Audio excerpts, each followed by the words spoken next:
بسم اللہ الرحمن الرحیم۔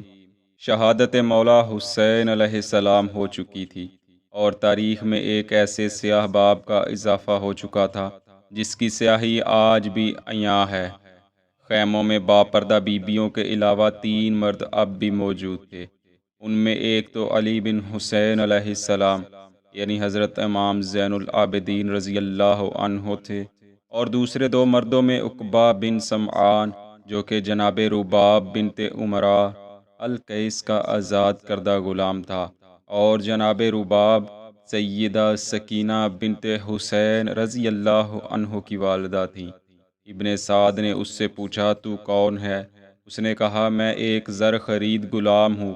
یہ کہہ کر ابن سعد نے اسے چھوڑ دیا، اور دوسرا شخص مرکہ بن سمامہ تھا جسے ابن زیاد کے پاس لے جایا گیا تھا۔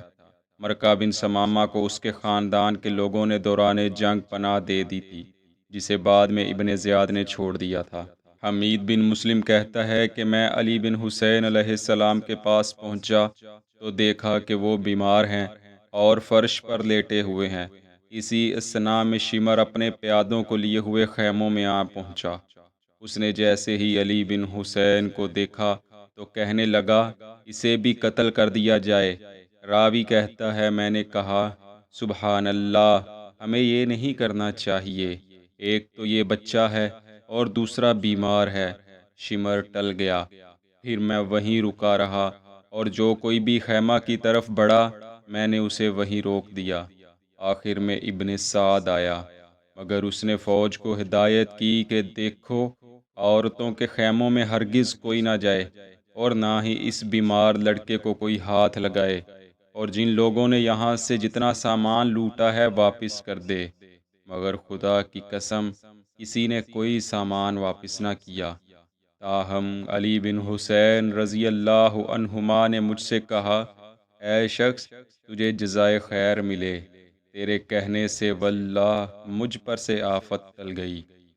یہ وہی خاندان نبوت تھا کہ جن کے گھر سے علم کے مینارے روشن ہوئے، جاہلیت کے بادل چھٹ گئے، مگر ان کمینوں کے دلوں میں جاہلیت کا بیج ابھی مکمل طور پر مرا نہیں تھا کہ لوگ خاندان نبوت سے دور ہو گئے اور امام حسین رضی اللہ عنہ کو چھوڑ کر یزید پلید کا ساتھ دینے لگے، جس کا نتیجہ یہ نکلا کہ کربلا میں اسی خاندان کو تہ و تیغ کر دیا گیا جس نے انہیں جہالت سے روشنی کا راستہ دکھایا تھا۔ الغرض دوسرے دن کی صبح جب یہ قافلہ روانہ ہوا تو ان بے گور و کفن لاشوں کو 24 گھنٹے گزر چکے تھے۔ سیدہ زینب بنت فاطمہ رضی اللہ عنہا کی عظمت کو سلام کہ آپ نے جس لمحہ اپنے بھائی کی سرکٹی لاش دیکھی تو کلیجہ منہ کو آیا، سسکیوں کی دبی آواز بلند ہو گئی، اور آپ نے جو الفاظ کہے وہ ان ملعونوں کے لیے غضب الہی کی نوید تھی۔ آپ نے فرمایا، واہ محمدہ، واہ محمدہ، ملائکہ آسمان کی صلاۃ آپ پر ہو۔ حسین میدان میں پڑے ہوئے ہیں، خون میں ڈوبے ہوئے ہیں، تمام اعضاء ٹکڑے ٹکڑے ہیں۔ یا محمدہ، آپ کی بیٹیاں بندی جاتی ہیں، آپ کی ذریت قتل کی گئی، ہوا ان کی لاش پر خاک ڈال رہی ہے۔ راوی کہتا ہے، یہ سن کر واللہ دوست دشمن سب رو دیے۔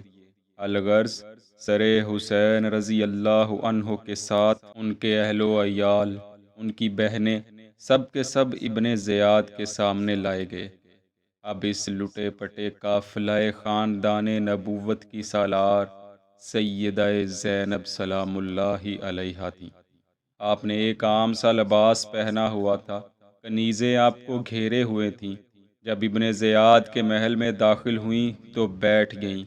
ابن زیاد نے پوچھا، یہ جو بیٹھی ہوئی ہے کون عورت ہے؟ آپ نے کچھ جواب نہ دیا۔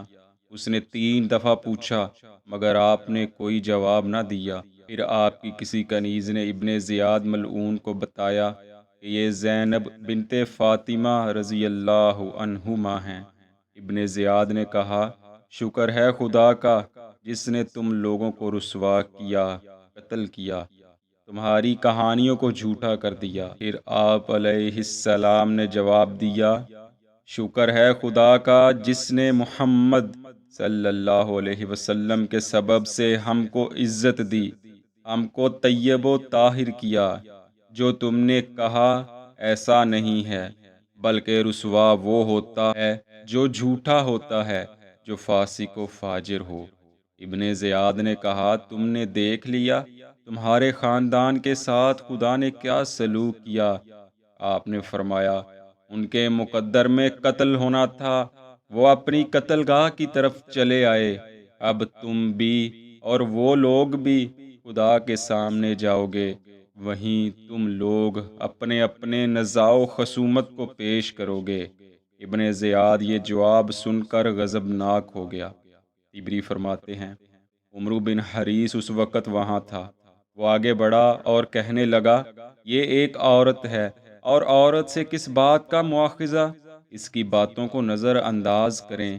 پھر ابن زیاد کہنے لگا، تمہارے خاندان کے سرکشوں اور نافرمانوں کی طرف سے خدا نے میرے دل کو ٹھنڈا کر دیا۔ یہ سن کر آپ رونے لگیں۔ پھر فرمایا، باخدا مردوں کو تو نے قتل کیا، خاندان کو تو نے میرے تباہ کر دیا، شاخوں کو تو نے قطع کیا، جڑ کو اکھاڑ ڈالا۔ اگر اسی سے تیرا دل ٹھنڈا ہو سکتا تھا تو بے شک تو نے ٹھنڈا کر لیا۔ کہنے لگا، یہ عورت بڑی دلیر ہے۔ حمید بن مسلم کہتا ہے، پھر علی بن حسین رضی اللہ عنہما کو ابن زیاد کے سامنے لایا گیا۔ اس نے پوچھا، تمہارا نام کیا ہے؟ کہا، میں علی بن الحسین ہوں۔ کہا، علی بن حسین کو خدا نے کیا قتل نہیں کیا؟ آپ نے جواب نہ دیا۔ کہنے لگا، جواب کیوں نہیں دیتے؟ آپ نے کہا، میرے بھائی بھی علی بن الحسین کہلاتے تھے، انہیں لوگوں نے قتل کیا ہے۔ کہنے لگا، نہیں، خدا نے انہیں قتل کیا ہے۔ آپ نے پھر اس کا جواب نہ دیا تو کہنے لگا، جواب کیوں نہیں دیتے؟ آپ نے فرمایا، جن کی موت کا وقت آتا ہے خدا ہی ان کو وفات دیتا ہے، بے حکم خدا کے کوئی شخص مر نہیں سکتا۔ ابن زیاد کہنے لگا، واللہ یہ بھی مردوں میں شامل ہو چکا ہے، یہ بچہ نہیں ہے، اسے بھی قتل کر دو۔ اس پر آپ نے پوچھا، ان عورتوں کی حفاظت کے لیے تم کس کو مقرر کرو گے؟ تو آپ کی پھوپھی سیدہ زینب رضی اللہ عنہا آپ کے ساتھ لپٹ گئیں اور کہنے لگیں، اے ابن زیاد، ہم لوگوں پر جو مصیبت گزر چکی اس پر بس کر۔ کیا ہم لوگوں کا خون بہانے سے ابھی تجھے سیری نہیں ہوئی؟ کیا ہم میں سے کسی کو تو نے باقی رکھا ہے؟ یہ کہہ کر بھتیجے کے گلے میں باہیں ڈال دی اور کہا، اے ابن زیاد، میں تجھے خدا کا واسطہ دیتی ہوں، اگر تو مومن ہے تو اس کے ساتھ مجھے بھی قتل کر۔ علی بن حسین رضی اللہ عنہما نے کہا، اے ابن زیاد، اگر تجھ میں اور ان لوگوں میں ذرا بھی قرابت ہے تو کسی پرہیزگار شخص کو ان عورتوں کے ساتھ روانہ کرنا جو مسلمانوں کی طرح ان کے ساتھ رہے۔ ابن زیاد دیر تک ان دونوں کی طرف دیکھتا رہا، پھر کہنے لگا، اس خون کے جوش پر تعجب ہوتا ہے، واللہ میں سمجھتا ہوں کہ ان کو یہ آرزو ہے کہ اس لڑکے کو اگر میں قتل کر دوں تو اس کے ساتھ ان کو بھی قتل کروں۔ اچھا، لڑکے کو چھوڑ دو، اور اے لڑکے، جاؤ اپنے گھر کی عورتوں کے ساتھ تم ہی جاؤ۔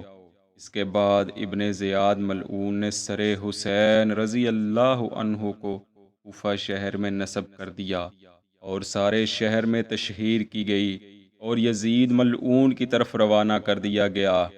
تاہم چند سال ہی گزرے تھے کہ وہی کوفہ شہر تھا، وہی لوگ تھے، مگر سر حسین علیہ السلام کی جگہ ابن زیاد ملعون کا سر لٹک رہا تھا۔